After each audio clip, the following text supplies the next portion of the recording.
Hello दोस्तों, आप सब कैसे हैं? आई होप कि आप सब अच्छे होंगे। आप सभी का बुंदेलखंड एग्रीकल्चर क्लासेस में स्वागत है।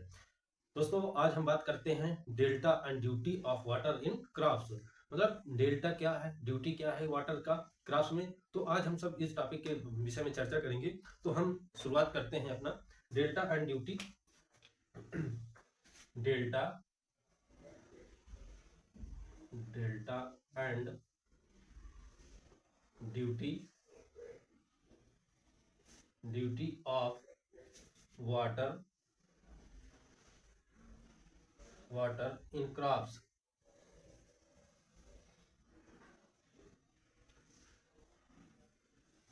क्रॉप।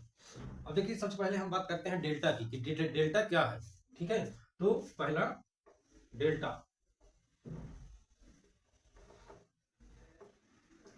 अब देखिए, डेल्टा के विषय में मैं आपको बताऊं थोड़ा सा। तो डेल्टा क्या है, मतलब क्राफ्ट, किसी भी क्राफ्ट हो उसके इंटायर ग्रोथ को कंप्लीट करने के लिए, मतलब उसकी पूरी क्राफ्ट जितना को डेवलप होने के लिए जितने सेंटीमीटर डेप्थ वाटर की रिक्वायरमेंट होती है, वो क्या होती है, उसका डेल्टा कहलाती है। मान लीजिए किसी क्राफ्ट की वाटर रिक्वायरमेंट है 100 सेंटीमीटर, ठीक है, तो उसका डेल्टा कितना हुआ? 100 सेंटीमीटर उसका क्या हो गया, डेल्टा हो गया। यानी टोटल, मतलब उसका ग्रोथ पीरियड को कंप्लीट करने के लिए जितने सेंटीमीटर वाटर की रिक्वायरमेंट होती है क्राफ्ट को, वही क्या कहलाता है, उसका डेल्टा कहलाता है। तो डेल्टा की डिफिनीशन लिख लीजिए, जैसे है delta delta refers delta refers to the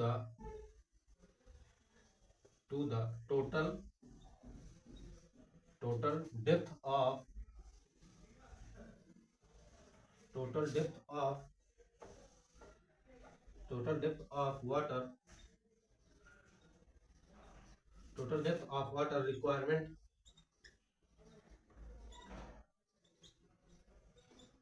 requirement by a crop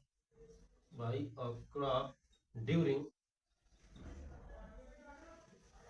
during the entire growth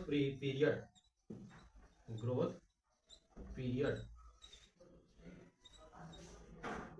यानी किसी भी क्राफ्ट को उसके ग्रोथ को कंप्लीट करने के लिए जितनी वाटर की डेप्थ की रिक्वायरमेंट होती है, जितनी total depth of water requirement by crop during the entire growth period, मतलब उसकी ग्रोथ को कंप्लीट करने के लिए जितने डेप्थ वाटर की रिक्वायरमेंट होती है, वही क्या होती है, उस क्राफ्ट की डेल्टा कहलाता है। क्या होता है? डेल्टा। अब देखिए, जैसे एग्जांपल में मैं आपको दिखा दूं, जैसे example, if if a crop if a crop requires requires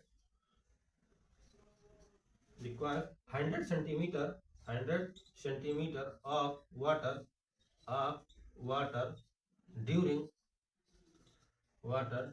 during its life cycle its life cycle life cycle life cycle the the delta for for that crop is 100 centimetre. अब देखिए, जब किसी क्राफ्ट को मान लीजिए growth पूरी development करने के लिए 100 सेंटीमीटर वाटर की रिक्वायरमेंट है, तो वो क्या हो जाएगा, उस क्राफ्ट का डेल्टा हो जाएगा, उस क्राफ्ट का 100 सेंटीमीटर डेल्टा। अब मान लीजिए, जैसे एक एग्जाम्पल यहाँ पर मैं आपको बताता हूँ। जैसे देखिए, जैसे क्या होता है, मान लीजिए राइस है। राइस राइस को डेवलप होने के लिए कितने वाटर की रिक्वायरमेंट है, मतलब 1 सेंटीमीटर बराबर कितना होता है, 1 सेंटीमीटर बराबर 10 मिलीमीटर। 1 सेंटीमीटर बराबर 10 मिलीमीटर। तो राइस को डेवलप ग्रोथ कंप्लीट करने के लिए कितने वाटर की रिक्वायरमेंट होती है? 1200 से 1400 mm। ठीक है, तो यानी अगर सेंटीमीटर में देखा जाए तो 120 से 140 सेंटीमीटर वाटर, टोटल वाटर की रिक्वायरमेंट होती है राइस के लिए। तो इसका डेल्टा कितना हो गया? इसका डेल्टा हो गया 120 से 140 सेंटीमीटर। यही क्या हो गया, इसका डेल्टा। यानी टोटल ग्रोथ को कंप्लीट करने के लिए जितने सेंटीमीटर या जितने मिलीमीटर वाटर की रिक्वायरमेंट होती है, वही होता है इसका डेल्टा, ग्राफ का डेल्टा। अब जैसे डेल्टा का फार्मूला लिख लीजिए। फार्मूला क्या होता है इसका?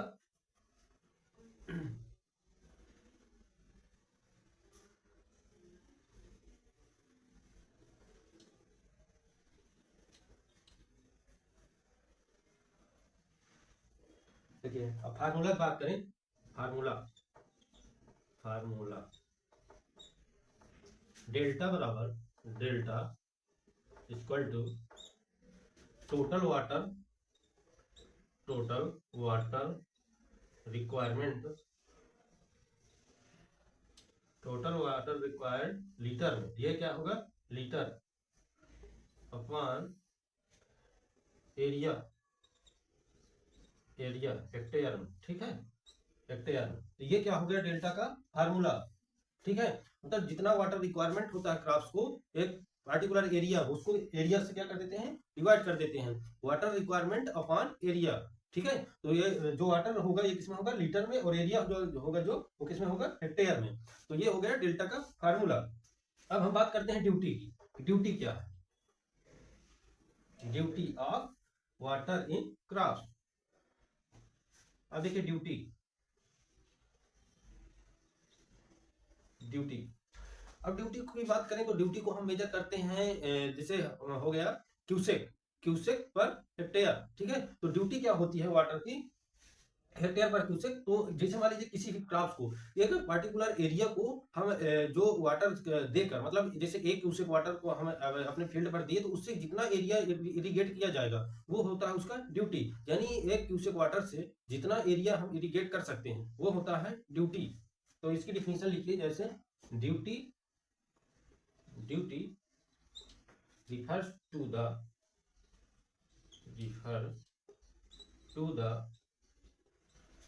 area of land, that can be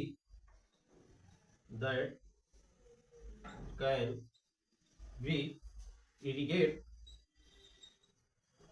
irrigated that can be irrigated with a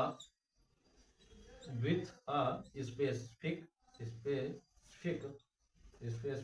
quantity of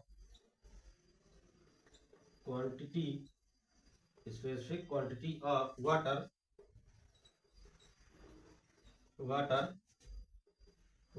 ठीक है।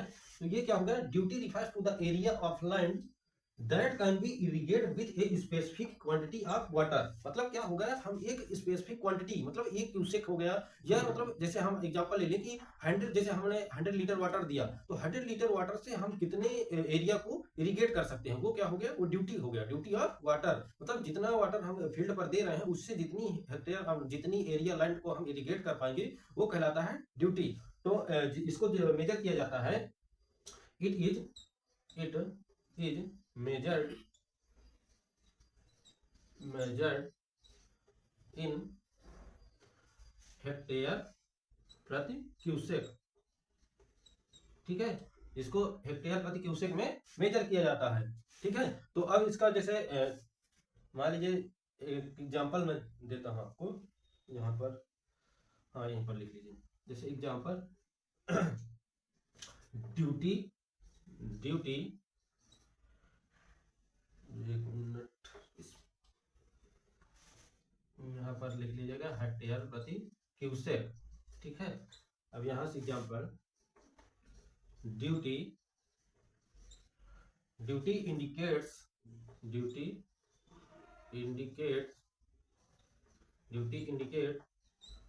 how much area can be irrigated with 1 cubic of water flow। मतलब कहने का मतलब ये होगा कि जो ड्यूटी है वो इंडिकेट करती है कि एक क्यूसेक वाटर के फ्लो से, मतलब एक क्यूसेक वाटर को देने से फील्ड में कितना एरिया इरिगेट होगा वही क्या होता है ड्यूटी, ठीक है। तो अब ड्यूटी का फार्मूला देखिए, ड्यूटी का फार्मूला क्या होता है, इसको मेटे दे रहे हैं। अब duty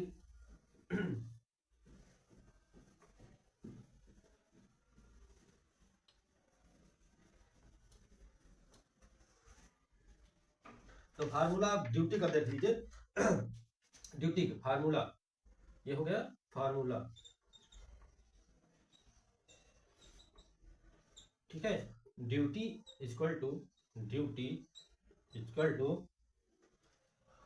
area irrigated, area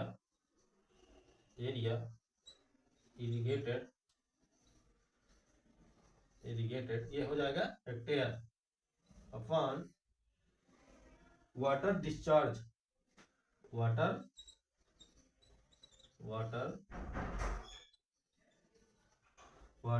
discharge, ये हो जाएगा लीटर। ठीक है, तो ये हो गया क्या, ड्यूटी का फार्मूला। यानी एरिया, जितना एरिया इरिगेट किया जाएगा, जितना मतलब वाटर, एक पार्टिकुलर यूनिट वाटर डिस्चार्ज करके जितना एरिया को हम इरिगेट कर पाएंगे, वो क्या हो गया, ड्यूटी ऑफ वाटर। तो मतलब ये हो गया ड्यूटी ऑफ वाटर। अब बात कर लेते हैं कि कौन कौन से ऐसे फैक्टर हैं, ऐसे कौन कौन से कारक हैं जो हमारे जो ड्यूटी एंड डेल्टा को इफेक्ट करते हैं। ठीक है, तो अब इसको मिटे दे रहे हैं।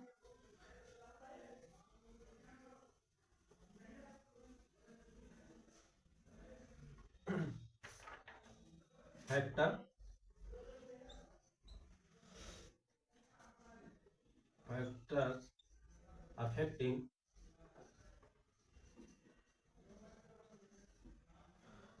अफेक्टिंग डेल्टा एंड ड्यूटी,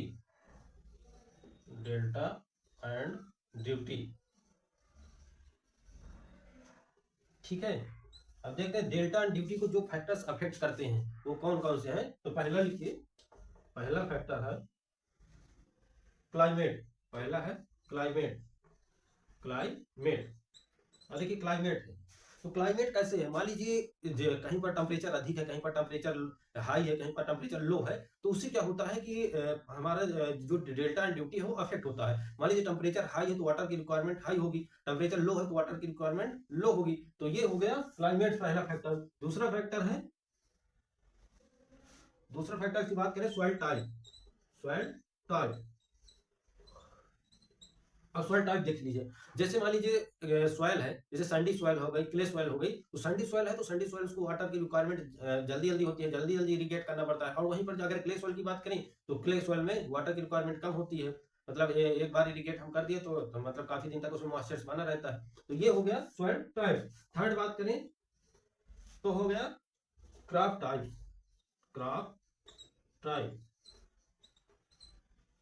अब क्रॉप टाइप की बात करें, अब जैसे मान लीजिए कोई क्रॉप है उसको वाटर की रिक्वायरमेंट अधिक होती है, कोई क्रॉप है उसको वाटर की रिक्वायरमेंट कम होती है।